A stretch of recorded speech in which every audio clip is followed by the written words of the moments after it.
Hey, what's up? It's Jim, and today I'm going to talk about Bill and Ted Face the Music. Bill and Ted as a franchise is something I grew up with ever since I was a little kid. These are sort of kind of kid movies, I'd say elementary school movies. Even though Bill and Ted act like stoners, you never actually see them smoke weed or anything like that, and that's never part of these films. And so they're just kind of like, two dudes, almost like the Teenage Mutant Ninja Turtles at the same time, going through, history and time traveling and things like that. That's kind of what these movies always have been, and Bill and Ted Face the Music plays really well into that. Now, it takes on heavier themes that like a PG film can take on without being like grossly inappropriate or anything.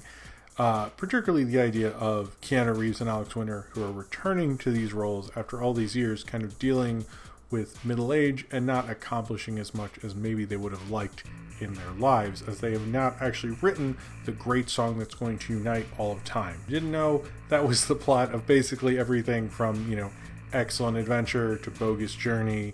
This whole crux of the Bill and Ted thing is that Bill and Ted, with their band Wild Stallions, are going to write a song that will unite the entire world and the universe and all these things. And in Bill and Ted Face the Music, they have yet to actually do that.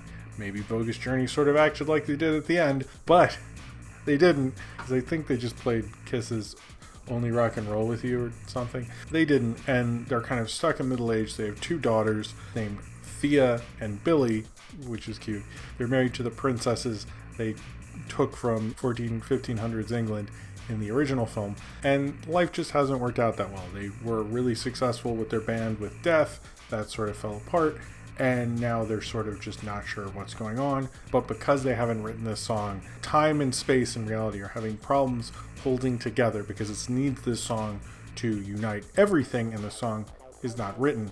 So they are sent to the future to tell them, like, you have to make the song by this time. I think it's like 7/17 or something on this date. And instead of realizing they don't know how to write that song, they've been trying to write that song for like decades and decades at this point and have not yet succeeded. They decide to go into the future when they have written this song and steal it from themselves, because how can you steal if you steal from yourself? Well, at the same time, their daughters have decided to make the greatest band ever with people like Jimi Hendrix, Louis Armstrong in the 20s specifically, getting Mozart, various people throughout history who have great musical accomplishment to make literally the greatest band of all time, so that their dads are ready to sing the greatest song of all time with the greatest band of all time. And I really like this plot. You kind of get a Gen Z remake of Excellent Adventure, but more music focused, at the same time as you get Bill and Ted focusing sort of on themselves and what they sort of haven't accomplished with their lives. So you sort of get like Generation X dealing with like, hey, maybe things didn't work out. Maybe we didn't actually change the world in a positive way. Maybe we haven't accomplished as much with our lives as we wanted to or would have hoped to have done at this point, particularly of the great promise that they were given with Wild Stallion, that they would literally like write one of the greatest songs ever written or whatever. And clearly they like haven't done that. I mean, I get that as you get older, you kind of feel like, what is my life at this point? Like, I wish I had accomplished more things, I had done more things like that. It's not worked out as like the great promise you have when you're young. And that's a real juxtaposition compared to the other two films, which are, young men who are, jumping around playing air guitar, really hopeful and having all this promise and being cool, to like older guys who it's a little laughable if they have that same enthusiasm. So, because obviously that enthusiasm and that promise isn't there. And I will say Keanu Reeves and Alex Winter fall into those roles so well. They have the same amount of great chemistry as they've always had. It's interesting seeing, you kind of see more of what Keanu was doing. I've always thought Keanu was underappreciated as Ted, and even Alex Winter as Bill. You just thought of him in the 90s as like he was dumb. That was like the whole thing in the 90s or whatever. And now we have a lot more respect for Keanu. I think we can really see what they're doing. It's also nice to have, there's all these picking on of the generations. There's always like, oh, Gen Z does this, millennials do this. It's like poking fun, but you can tell there's like these dividing lines, like, well, I don't do that, and we're separate, and all these things.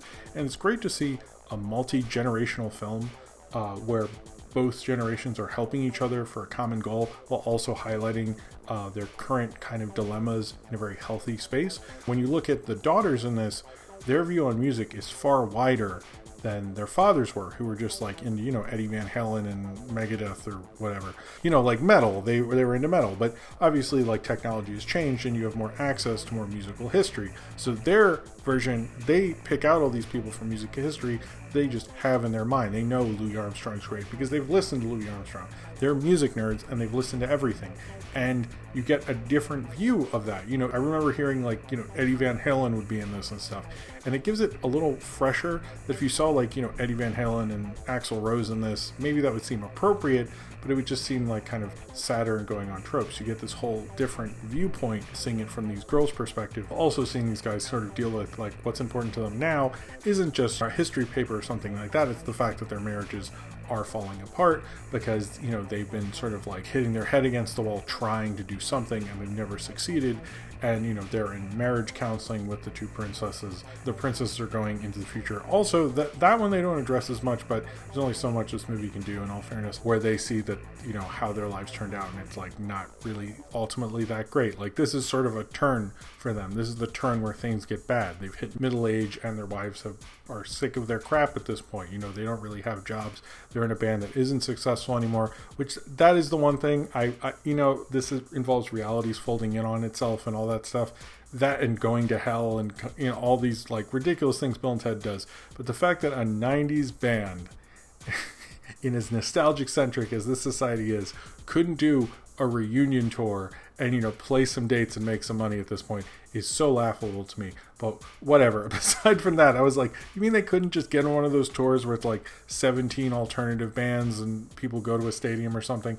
I just feel like that would have happened. That's my biggest issue with this whole movie, to be honest with you. It is interesting seeing like they've matured as people as much as they're acting like Bill and Ted. They really care about their families and keeping their families together, but they're also, still Bill and Ted, which I liked how this film did this. It's directed by Dean Parasot, who directed Galaxy Quest and other things.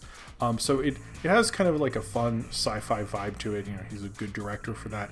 It's written by the guys who wrote the original, Christopher Matheson and Ed Solomon. And they did a great job with it, I thought. It's a worthy addition to the franchise. This kind of falls in line with like what we see with a lot of these films where someone's like, we finally made a new sequel, but this is going to be like sort of the right sequel, like, the recent Halloween or the Terminator thing, and, just Star Wars, The Force Awakens, all these things. And as a viewer, I usually get sick of that, to be honest with you, because I'm like, how many like almost as good but not quite as good of these franchise movies could I see in my lifetime? Like, do I really need to keep getting these at this point? It feels a little stupid. It feels a little reductive because I never end up really watching them that much. But Bill and Ted Face the Music, is it maybe, yeah, it's the worst Bill and Ted movie. Sure, but is it still fun? Is it a worthy addition? Am I fine with it? Yeah, I mean, I had a good enough time. I don't really think I'll ever watch this again. And I don't think most of you who are watching this review will think about this in 5 years or even next year. They'll be like, oh yeah, remember Bill and Ted Face the Music? Unless you haven't seen it, and then you'll see it, and then you're sort of done with it. And that's exactly what it's trying to do. I know a lot of people have been happier and given better reviews to Bill and Ted Face the Music because they kind of needed like a fun trifle kind of a movie. I guess this is sort of like what Eurovision did for a lot of people, but like for dudes who grew up in Generation X and who Bill and Ted sort of like, was a thing they enjoyed. That's what Bill and Ted Face the Music does, and it does it really well. It does it in a healthier way. Bill and Ted are never like a negative franchise in any way. I noticed that like, even though they have their daughters taking on a major plot point of this film, there was no negative online backlash at all, which is great. The two girls in this, Samara Weaving and Bridget Lundy-Paine, I think, who play the daughters. Samara Weaving, I saw her in Hollywood, literally a couple episodes of that right before I watched this, and the difference in her performance between that and this makes me have a lot of faith in her as an actress, and shows how versatile she is. Isn't that she's all made up and her body language is completely different, and in this she's like, Bill and Ted kind of thing, and not wearing, I mean, I'm sure she's wearing some makeup because it's a movie, but she's just like physically very different, and she is really good in it. I thought both the girls, as well as Bridget Lundy-Paine, they're spot on, looking like they're movie dads, I guess, but they're really, really good in it. I would see a movie with both of them. I don't think there's an actual plan for that, and I do think the quality of this, like going in line with those films, works pretty perfectly. It's around the same quality, basically. You're not going to be too disappointed. I just don't think, like, in the end, if you were to buy like a 3 DVD box set, or you saw on Netflix they're all in a row, this is obviously going to be the last one you watch because you're going to have the least nostalgia for it, but it's like a comfortable, nice, like you're not going to be disappointed. You're like, oh, you know what? That was fine. They're all fine, fun movies. They're actually probably good, like, family night movies because there's nothing, there's a little bit of inappropriateness. I did like what they did with Missy.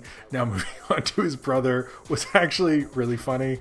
I noticed that's a trope they keep going on with the movies. I like that. But I just like going back to this world. To me, it's like if they made a new season of the classic Teenage Mutant Ninja Turtles. That's what this was to me. Because this was the movie I experienced when I was 8 or 9 years old. And it's fine for that kind of stuff. And I remember thinking they were so cool, older kids.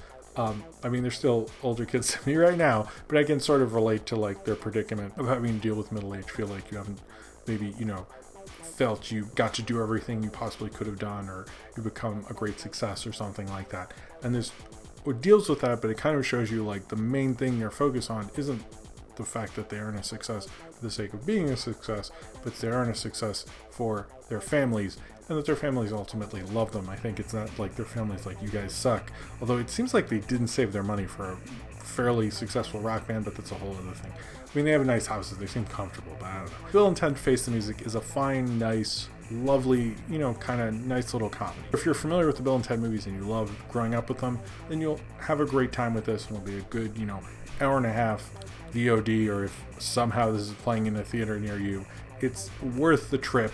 But I don't think you'll really be thinking about it other than someone asking you, hey, did you see Bill and Ted? And go, sure, I had fun. Maybe that's something you really need right now, but Bill and Ted Face the Music is here for you and will successfully be here for you right now, like they were here for reality and the universe and bringing it all back together.